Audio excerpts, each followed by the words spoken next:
যুক্তরাষ্ট্রের নিউ জার্সির গুটেনবার্গ প্রবল ঝড় ও বৃষ্টিতে সড়কে পানি থই থই করছে।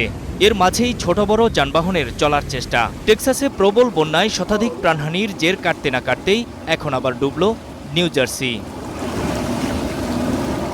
সোম ও মঙ্গলবার টানা দুদিন প্রবল বৃষ্টিপাত হয়। এর ফলে নিউ জার্সির বিমানবন্দর, মহাসড়ক ও রেলপথের অনেক স্থান তলিয়ে যায়, ব্যাহত হয় চলাচল।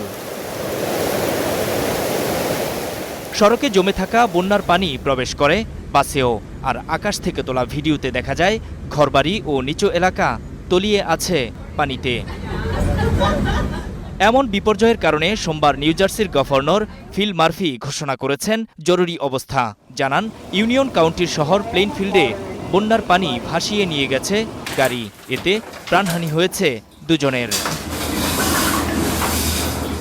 শুধু নিউ জার্সি নয়, প্রবল বৃষ্টিতে একইভাবে বন্যা কবলিত হয়ে পড়েছে নিউ ইয়র্ক সিটিও। এখানেও আঘাত হানে প্রবল ঝড়।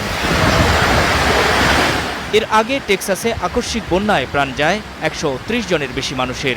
সম্প্রতি ক্ষতিগ্রস্ত অঞ্চলটি পরিদর্শন করেছেন মার্কিন প্রেসিডেন্ট ডোনাল্ড ট্রাম্প। অন্যদিকে দাবানলে পুড়েছে দেশটির ক্যালিফোর্নিয়ার বিভিন্ন অঞ্চল।